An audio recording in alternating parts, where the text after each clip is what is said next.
ಇನ್ನು ನಾಯಕರ ಹಿಂಡು ದಂಡು ದೆಹಲಿ ಕಡೆಗೆ ಹೊರಟಿರುವಂಥದ್ದು. ದೆಹಲಿನಲ್ಲಿ ಮಹತ್ವದ ಸಭೆಗಳು ನಡೀತವೆ. ಈ ಮೇಲ್ನೋಟಕ್ಕೆ ನೋಡಿದರೆ ಅದು ಲೋಕಸಭಾ ಚುನಾವಣೆ ವಿಚಾರಕ್ಕೆ ಸಂಬಂಧಪಟ್ಟಂಗೆ, ಆದರೆ DCM ವಿಚಾರಕ್ಕೆ ಸಂಬಂಧಪಟ್ಟಂಗೂ ಕೂಡ ಚರ್ಚೆ ಆಗುತ್ತೆ ಅನ್ನುವಂಥದ್ದು. ಕೆಂಪೇಗೌಡ ಏರ್ಪೋರ್ಟ್ನಿಂದ ದೆಹಲಿಗೆ ಹೊರಟಿದ್ದಾರೆ ಸಚಿವರುಗಳು. ಸಚಿವರಾದಂಥ ಜಮೀರ್ ಅಹಮದ್ ಖಾನ್, ರಾಜಣ್ಣ, RB ತಿಮ್ಮಾಪುರ್ ದೆಹಲಿಗೆ ಹೋಗಿದ್ದಾರೆ. ಬೆಳಗ್ಗೆ 7:30 ವಿಮಾನದಲ್ಲಿ ಸಚಿವರು ದೆಹಲಿಗೆ ಪ್ರಯಾಣ ಬೆಳೆಸಿದ್ದಾರೆ. ಬೆಂಗಳೂರು ಗ್ರಾಮಾಂತರ ಜಿಲ್ಲೆ ದೇವನಹಳ್ಳಿ ಬಳಿಯ ಏರ್ಪೋರ್ಟ್, ಅಲ್ಲಿಂದ ಅವ್ರು ಹೊರಟರು ಕಾಂಗ್ರೆಸ್ ನಾಯಕರುಗಳು. ನಾವು ಹೋಗ್ತಿರುವಂಥ ದೃಶ್ಯಾವಳಿಗಳನ್ನು ನಾವು ತೋರಿಸ್ತಾ ಇದ್ದೀವಿ. ನಾಗೇಂದ್ರ ಅವ್ರನ್ನ ನಾವು ತೋರಿಸ್ತಾ ಇದ್ದೀವಿ. ಸೊ ಸಚಿವರ ಹಿಂಡು ದಂಡು ಹೋಗ್ತಾ ಇದೆ. ಅಂದರೆ ಲೋಕಸಭಾ ಚುನಾವಣೆ ವಿಚಾರಕ್ಕೆ ಸಂಬಂಧಪಟ್ಟಂಗೆ ಯಾವ ರೀತಿ ತಂತ್ರಗಾರಿಕೆಯನ್ನು ಹೆಣಿಬೇಕು, ಏನು ಎತ್ತ, ಇದಕ್ಕೆ ಸಂಬಂಧಪಟ್ಟಂಗೆ ಯಾರ್ಯಾರು ಕಣಕ್ಕಿಳಿಸಬೇಕು, ಯಾವ ರೀತಿ ಇದೆ ಅದರ ವೇವ್, ಎಲ್ಲ ವಿಚಾರದ ಬಗ್ಗೆಯೂ ಕೂಡ ಚರ್ಚೆ ಆಗುತ್ತೆ. ಜೊತೆಗೆ ನಾಯಕರು ಎಲ್ಲ ರೀತಿಯಲ್ಲೂ ಕೂಡ ಒಗ್ಗಟ್ಟಾಗಿ ಯಾವ ರೀತಿ ಚುನಾವಣೆಯನ್ನು ಎದುರಿಸಬೇಕು, ಇದಕ್ಕೆ ಸಂಬಂಧಪಟ್ಟಂಗೆ ಯಾವ ರೀತಿ ತಂತ್ರಗಾರಿಕೆಯನ್ನು ಹೆಣಿಬೇಕು, ಇದೆಲ್ಲದರ ಬಗ್ಗೆಯೂ ಕೂಡ ಜಾರ್ಜ್ ಅವ್ರನ್ನೂ ಕೂಡ ನಾವು ತೋರಿಸ್ತಾ ಇದ್ದೀವಿ. ಇಂಧನ ಸಚಿವರಾಗಿದ್ದಾರೆ ಆನಂದ್ ಮನೆಯಲ್ಲೇ ಅಗರಬತ್ತಿ ತಯಾರಿಸಿ ಒಂದೇ ಮಷೀನ್ನಿಂದ 7 ಲಕ್ಷ ಗಳಿಸ್ತಿದ್ದಾರೆ. ನೀವು ಕೂಡ ಅವರಿಂದ ಕಲಿಬೇಕಾ? ಅವ್ರ ಜೊತೆ ವಿಡಿಯೋ ಕಾಲ್ನಲ್ಲಿ ಮಾತಾಡಬೇಕಾ? ಈಗಲೇ ಫ್ರೀಡಮ್ ಆ್ಯಪ್ ಡೌನ್ಲೋಡ್ ಮಾಡಿ. ಇರುವಂಥ ಜಾರ್ಜ್ ಕೆಂಪೇಗೌಡ ಏರ್ಪೋರ್ಟ್ ಮುಖಾಂತರ ಸಚಿವರುಗಳು ದೆಹಲಿಗೆ ಪ್ರಯಾಣ ಬೆಳೆಸಿದ್ದಾರೆ.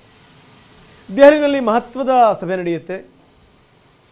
ಸಭೆಯಲ್ಲಿ ಲೋಕಸಭಾ ಚುನಾವಣೆಯನ್ನು ಎದುರಿಸುವ ನಿಟ್ಟಿನಲ್ಲಿ ಈಗಾಗಲೇ ಗೊತ್ತಿದೆ JDS ಮತ್ತು BJP ಒಂದಾಗ್ತಿರುವಂಥ ಸಂಗತಿ. ಇಂಥ ಸಂದರ್ಭದಲ್ಲಿ ಕಾಂಗ್ರೆಸ್ಸಿಗೆ ಇದೊಂದು ದೊಡ್ಡ ಚಾಲೆಂಜ್. ಇದೆಲ್ಲದರ ಜೊತೆಗೆ ಆರೋಪ ಪ್ರತ್ಯಾರೋಪಗಳೆಲ್ಲ ಬರ್ತಾ ಇವೆ. ಇನ್ನು ರಾಮ ಮಂದಿರದ ವಿಚಾರನೂ ಕೂಡ ದೊಡ್ಡ ಚರ್ಚೆ ಆಗ್ತಾ ಇದೆ. ಇಂಥ ಸಂದರ್ಭದಲ್ಲಿ ಏನೇನು ಮಾಡಬೇಕು, ಇನ್ನು ಚುನಾವಣೆಗೂ ಮುನ್ನ 3 ಜನ DCMಗಳು ಮಾಡಿದ್ರೆ ಒಳ್ಳೆಯದಾಗುತ್ತೆ ಅಂತ ಮತ್ತೆ ರಾಜಣ್ಣ ಹೇಳಿದ್ದಾರೆ. ಮಲ್ಲಿಕಾರ್ಜುನ್ ಖರ್ಗೆ ಅವರು ಹೇಳಿದ್ದಾಯಿತು. ಇದೆಲ್ಲ ಆದಮೇಲೂ ಕೂಡ ರಾಜಣ್ಣ ಸುಮ್ಮನಿಲ್ಲ. ಚುನಾವಣೆಗೂ ಮೊದಲನೇ ನಿರ್ಧಾರಕ್ಕೆ ಬರಬೇಕು. ಆದರೆ ಹೈಕಮಾಂಡ್ ಯಾವ ನಿರ್ಧಾರ ತೆಗೆದುಕೊಳ್ಳುತ್ತೋ ಗೊತ್ತಿಲ್ಲ. ಏನು ತಗೊಂಡ್ರೂ ಕೂಡ ನಾವು ಅದನ್ನು ಸ್ವಾಗತ ಮಾಡ್ತೀವಿ ಅಂತ ಕೂಡ ರಾಜಣ್ಣ ಹೇಳಿದ್ದಾರೆ. ಕೆಂಪೇಗೌಡ ಏರ್ಪೋರ್ಟ್ನಲ್ಲಿ ರಾಜಣ್ಣ ಸುದ್ದಿಗಾರರ ಜೊತೆ ಮಾತಾಡಿದ್ರು. ಚುನಾವಣೆ ಬರೋದಕ್ಕಿಂತ ಮೊದಲು, ಲೋಕಸಭಾ ಚುನಾವಣೆಗೂ ಮೊದಲನೇ 3 ಜನ ಉಪಮುಖ್ಯಮಂತ್ರಿಗಳನ್ನು ಮಾಡಿದರೆ ಚೆನ್ನಾಗಿರುತ್ತೆ, ಇದರಿಂದ ಲಾಭ ಆಗುತ್ತೆ ಅಂತ ರಾಜಣ್ಣ ಹೇಳಿದ್ದಾರೆ. 28 ಕ್ಷೇತ್ರದ ಉಸ್ತುವಾರಿ ಸಚಿವರುಗಳು ಎಲ್ಲರೂ ಕೂಡ 3 ಗಂಟೆಗೆ AICC ಅವರ ಸಭೆಗೆ ಹಾಜರಾಗಲಿಕ್ಕೆ ಹೋಗ್ತಾ ಇದ್ದೀವಿ. ಬಹುತೇಕ ಎಲ್ಲ 28 ಜನ ಸಚಿವರು ಕೂಡ ಬರ್ತಾರೆ ಅಂತೇಳಿ ನಾನು ಅಂದ್ಕೊಂಡಿದ್ದೇನೆ. ಹೀಗಾಗಿ ಅಲ್ಲಿ ಏನೆಲ್ಲ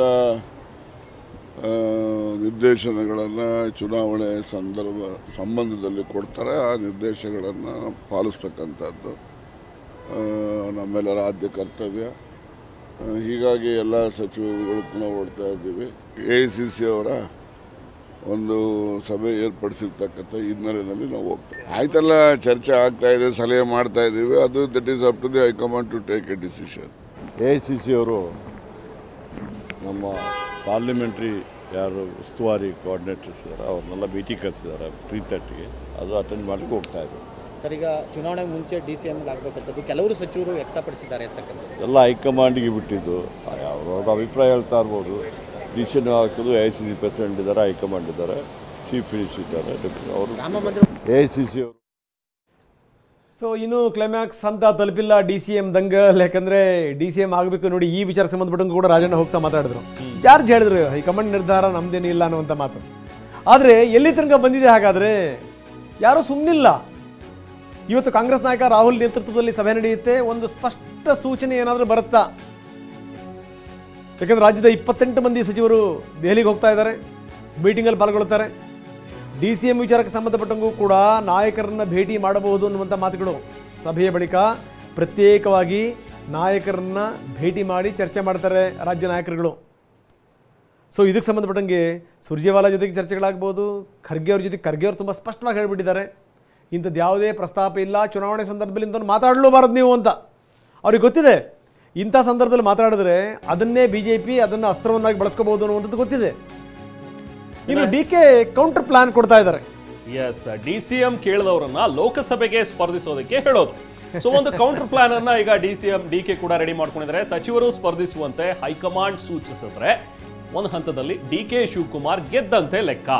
ಸೊ ಹಾಗಾಗಿ ಈ ಒಂದು ದಾಳವನ್ನ ಈಗ DK ಶಿವಕುಮಾರ್ ಉರುಳಿಸ್ತಾ ಇದ್ದಾರೆ. ಸಚಿವರು ಸ್ಪರ್ಧಿಸಬೇಕು ಅನ್ನೋದು DK ತಂತ್ರಗಾರಿಕೆಯ ಒಂದು ಭಾಗ. ಆದರೆ DCM ಆಯ್ಕೆಗೆ ಹೈಕಮಾಂಡ್ ಒಪ್ಪಿದ್ರೆ ಮಾತ್ರ DKಗೆ ಹಿನ್ನಡೆ ಆಗುವಂಥದ್ದು ಸ್ಪಷ್ಟ. ಯಾಕಂದ್ರೆ ಅಕಸ್ಮಾತ್ ಏನಾದರೂ ಓಕೆ ಮಾಡೋಣ DCM ಅಂತ ಹೇಳಿ ಏನಾದರೂ ಮಾಡಿದ್ರೆ ಅವಾಗ DKಗೆ ಹಿನ್ನಡೆ ಆಗುತ್ತೆ. ಸೊ ಇಲ್ಲಿ ಯಾರಿಗೆ ಹಿನ್ನಡೆ ಆಗುತ್ತೆ, ಯಾರಿಗೆ ಗೆಲುವಾಗುತ್ತೆ ಅನ್ನುವಂಥದ್ದು ತೀವ್ರ ಕುತೂಹಲಕ್ಕೆ ಎಡೆ ಮಾಡಿಕೊಟ್ಟಿದೆ. ಎಸ್, ನಮ್ಮ ಪ್ರತಿನಿಧಿ ಪ್ರಸನ್ನ ಈಗ ನಮ್ಮೊಂದಿಗೆ ನೇರ ಸಂಪರ್ಕದಲ್ಲಿದ್ದಾರೆ. ಪ್ರಸನ್ನ, ಬಹಳ ಗಮನಿಸಬೇಕಾದಂಥ ಸಂಗತಿ ಏನು ಅಂತಂದರೆ, ನಾವು ಈ ಸಂಸದೀಯ ರಾಜಕಾರಣವನ್ನು ಎಷ್ಟು ಸೀರಿಯಸ್ ತಗೊಂಡಿದ್ದೀವಿ ಕರ್ನಾಟಕದವರು ಅನ್ಲಿಕ್ಕೆ ಒಂದು ಬೆಸ್ಟ್ ಎಕ್ಸಾಂಪಲ್. ಇಲ್ಲಿ ಯಾರ್ಯಾರು ಬಾಲ ಬಿಚ್ತಾರೆ ಅವ್ರನ್ನ ದಿಲ್ಲಿ ಕಳಿಸು, ಇಲ್ಲಿ ಯಾರ್ಯಾರು ಮುಖ್ಯಮಂತ್ರಿ ಹುದ್ದೆ ಅಪೇಕ್ಷೆ ಪಡ್ತಾರೆ ಅವ್ರನ್ನ ಕಳಿಸು, ಯಾರ್ಯಾರು ದೊಡ್ಡ ಪ್ರಮಾಣದಲ್ಲಿ ಬೆಳೀತಾರೆ ಅವ್ರನ್ನ ದಿಲ್ಲಿ ಕಳಿಸು. ಅವ್ರಿಗೆ ಭಾಷೆ ಬರುತ್ತೋ ಇಲ್ವೋ ಗೊತ್ತಿಲ್ಲ, ರಾಷ್ಟ್ರದ ಸಮಸ್ಯೆಗಳ ಬಗ್ಗೆ ಗೊತ್ತಿರುತ್ತೋ ಇಲ್ಲೋ ಗೊತ್ತಿಲ್ಲ, ಒಟ್ಟು ದಿಲ್ಲಿ ಕಳಿಸ್ಬಿಡೋದಪ್ಪ. ಈಗ ಅದೇ ತಂತ್ರಗಾರಿಕೆಯನ್ನು ಈಗ DK ಶಿವಕುಮಾರ್ ಕೂಡ ಹೆಣಿತಾ ಇದ್ದಾರೆ. ಯಾರ್ಯಾರು DCM ವಿಚಾರಕ್ಕೆ ಸಂಬಂಧಪಟ್ಟಂಗೆ ಹೇಳ್ತಾರಲ್ಲ ಅವ್ರನ್ನೆಲ್ಲ ಲೋಕಸಭಾ ಚುನಾವಣೆ ನಿಲ್ಲಿಸೋದು, ಗೆದ್ದರೆ ಅವ್ರ ಅದೃಷ್ಟ ದಿಲ್ಲಿಗೆ ಹೋಗ್ತಾರೆ, ಸೋತ್ರೆ ಗೊತ್ತಾಗುತ್ತೆ ಅವ್ರ ಹಣೆ ಬರಹ ಏನು ಅಂತೇಳಿ ಅಂತ. ಈ ಒಂದು ತಂತ್ರಗಾರಿಕೆ ಇದೆಲ್ಲದರ ಜೊತೆಗೇನೆ ದೆಹಲಿಯಲ್ಲಿ ಇವತ್ತು ನಡೆಯುವಂಥ ಮೀಟಿಂಗ್ ಏನಂತೀರಿ?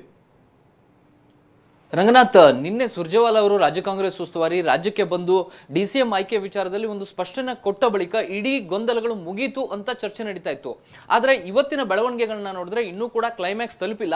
ಇದು ಕೇವಲ ಆರಂಭದ ಆಟವೇನೋ ಅನ್ನೋ ರೀತಿಯ ಅನುಮಾನಗಳು ಶುರುವಾಗಿದ್ದಾವೆ. ಪ್ರಮುಖವಾಗಿ KN ರಾಜಣ್ಣ ಸೇರಿದಂತೆ ಉಳಿದ ನಾಯಕರು DCM ಆಯ್ಕೆ ವಿಚಾರವನ್ನ ಮತ್ತೆ ಇವತ್ತು ಕೂಡ ಪ್ರಸ್ತಾಪ ಮಾಡ್ತಿದ್ದಾರೆ.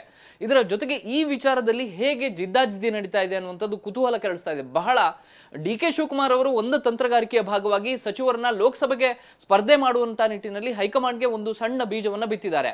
ಸಚಿವರು ಯಾರ್ಯಾರು DCM ಆಯ್ಕೆಯ ವಿಚಾರವನ್ನ ಪದೇ ಒತ್ತಿ ಹೇಳ್ತಾ ಇದ್ದಾರೆ ಅಂತವ್ರನ್ನ ಲೋಕಸಭೆಗೆ ಸ್ಪರ್ಧೆ ಮಾಡಿಸಬೇಕು ಅನ್ನುವಂಥದ್ದು ಒಂದು ತಂತ್ರಗಾರಿಕೆಯ ಭಾಗ. ಬೆಳಗಾವಿಯಲ್ಲಿ ಸತೀಶ್ ಜಾರಕಿಹೊಳಿ, KN ರಾಜಣ್ಣ ತುಮಕೂರಿನಲ್ಲಿ, ಪರಮೇಶ್ವರ್ ಅವರಿಗೂ ಕೂಡ ಇದೀಗ ಚಿತ್ರದುರ್ಗ ಮತ್ತು ಕೋಲಾರದ ಲೋಕಸಭಾ ಕ್ಷೇತ್ರದ ಹೆಸರು ಕೇಳಿ ಬರ್ತಾ ಇದೆ. ಅವರ ಹೆಸರನ್ನು ಕೂಡ ಮುನ್ನೆಲೆಗೆ ತರಲಾಗಿದೆ. ದಿನೇಶ್ ಗುಂಡೂರಾವ್ ಅವರ ಪತ್ನಿಯನ್ನ ಕಣಕ್ಕಿಳಿಸಬೇಕು ಅನ್ನೋ ಬಗ್ಗೆಯೂ ಕೂಡ ಚರ್ಚೆ ನಡೀತಾ ಇದೆ. ಅದೇ ರೀತಿಯಲ್ಲಿ ಮಹದೇವಪ್ಪ ಅವರು ಕೂಡ DCM ಆಯ್ಕೆ ಬಗ್ಗೆ ಒಲವನ್ನು ವ್ಯಕ್ತಪಡಿಸ್ತಾ ಇದ್ದಾರೆ. ಅವರ ಪುತ್ರನ ಬದಲು ಅವರಿಗೆ ಲೋಕಸಭೆಯ ಟಿಕೆಟ್ ಅನ್ನು ಕೊಡಬೇಕು ಅನ್ನುವಂತ ರೀತಿಯಲ್ಲೂ ಕೂಡ ಒಂದಷ್ಟು ತಂತ್ರಗಾರಿಕೆಯನ್ನೇ ಹೆಣೆಯಲಾಗ್ತಾ ಇದೆ. ಈ ನಿಟ್ಟಿನಲ್ಲಿ ಇವತ್ತು ದೆಹಲಿಯಲ್ಲೂ ಕೂಡ ನಡೀತಾ ಇರುವಂತಹ ಲೋಕಸಭೆಯ ತಯಾರಿಯ ಮೀಟಿಂಗ್ ನಲ್ಲಿ ಸಚಿವರ ಸ್ಪರ್ಧೆಯ ವಿಚಾರಕ್ಕೆ ಒಂದು ಸ್ಪಷ್ಟ ಸ್ವರೂಪ ಸಿಗುತ್ತೆ. ಸಚಿವರು ಸ್ಪರ್ಧೆ ಮಾಡಬೇಕಾ ಅಥವಾ ಅದಕ್ಕೆ ಆಯಾಯ ಕ್ಷೇತ್ರದಲ್ಲಿ ಸೂಕ್ತ ಅಭ್ಯರ್ಥಿಗಳು ಇದಾರಾ ಅನ್ನುವ ಬಗ್ಗೆಯೂ ಕೂಡ ಒಂದು ಸ್ಪಷ್ಟ ಚಿತ್ರಣ ಸಿಗುತ್ತೆ. ಅಕಸ್ಮಾತ್ ಸಚಿವರು ಸ್ಪರ್ಧೆ ಮಾಡಲೇಬೇಕು ಅನ್ನುವಂತ ಹೈಕಮಾಂಡ್ ಸೂಚನೆ ಬಂದಿದ್ದೇ ಆದ್ರೆ ಬಹುತೇಕ DK ಶಿವಕುಮಾರ್ ಒಂದು ಹೆಜ್ಜೆ ಮುಂದೆ ಗೆದ್ದಂತೆ ಕಾಣ್ತದೆ. ಆದರೆ ಅದಕ್ಕೆ ವಿರುದ್ಧವಾಗಿ ಇವತ್ತು ಹೈಕಮಾಂಡ್ನ ನಾಯಕರ ಜೊತೆ ಮೀಟಿಂಗ್ನ ಬಳಿಕ KN ರಾಜಣ್ಣ, ಪರಮೇಶ್ವರ್, ಸತೀಶ್ ಜಾರಕಿಹೊಳಿ, ಮಹದೇವಪ್ಪ ಸೇರಿದಂತೆ ಎಲ್ಲ ನಾಯಕರು ಕೂಡ ಪ್ರತ್ಯೇಕವಾಗಿ ರಾಹುಲ್ ಗಾಂಧಿ ಅವರನ್ನ ಭೇಟಿಯಾಗುವಂತ ಸಾಧ್ಯತೆ ಇದೆ. ಮತ್ತು ಸುರ್ಜೇವಾಲಾ ಅವರಿಗೆ ಈಗಾಗಲೇ ಅವರು ವಿಷಯವನ್ನು ವಿಶದವಾಗಿ ತಿಳಿಸಿಬಿಟ್ಟಿದ್ದಾರೆ. ರಾಹುಲ್ ಗಾಂಧಿ ಅವರ ಮುಂದೆಯೂ ಕೂಡ DCM ಆಯ್ಕೆಯ ವಿಚಾರವನ್ನ ಅವರಿಗೆ ಮನವರಿಕೆ ಮಾಡಿಕೊಡುವಂತ ಪ್ರಯತ್ನವನ್ನ ಬಹುತೇಕ ಈ ಎಲ್ಲ ಸಚಿವರು ಕೂಡ ಮಾಡಬಹುದು. ಆ ನಿಟ್ಟಿನಲ್ಲಿ ಏನಾದ್ರು ಹೈಕಮಾಂಡ್ ನಾಯಕರು ಮಲ್ಲಿಕಾರ್ಜುನ್ ಖರ್ಗೆ ಮತ್ತು ರಾಹುಲ್ ಗಾಂಧಿ ಅವರು ಆಯ್ತು ಈ ಬಗ್ಗೆ ಒಂದು ರೀತಿಯ ಲೆಕ್ಕಾಚಾರದಲ್ಲಿ ಯೋಚನೆ ಮಾಡೋಣ ಅನ್ನುವಂತ ಮಾತನ್ನ ಏನಾದ್ರು ಹೇಳಿದ್ರೆ DK ಶಿವಕುಮಾರ್ಗೆ ಮತ್ತೆ ಹಿನ್ನಡೆಯಾದಂತೆ ಕಾಣ್ತಾ ಇದೆ. ಹೀಗಾಗಿ ಇದು ಕೇವಲ DCM ಆಯ್ಕೆ ವಿಚಾರದಲ್ಲಿ ಮಾತ್ರ ಗುದ್ದಾಟ ಅಲ್ಲ, ಸಚಿವರು ವರ್ಸಸ್ DK ಶಿವಕುಮಾರ್ ಅನ್ನುವಂತ ರೀತಿಯಲ್ಲಿ ನಡೀತಾ ಇದೆ. ಈ ಕ್ಲೈಮ್ಯಾಕ್ಸ್ ಚುನಾವಣೆಗಿಂತ ಮುಂಚಿತವಾಗಿ ನಡೆಯುತ್ತಾ ಅಥವಾ ಚುನಾವಣೆ ಆದ ಬಳಿಕ ನಡೆಯುತ್ತಾ ಅನ್ನುವಂಥದ್ದು ಸಾಕಷ್ಟು ಕುತೂಹಲ ಕೆಳಿಸ್ತಾ ಇದೆ. ಓಕೆ, ಧನ್ಯವಾದ ತಮ್ಮೆಲ್ಲ ಮಾಹಿತಿಗೆ.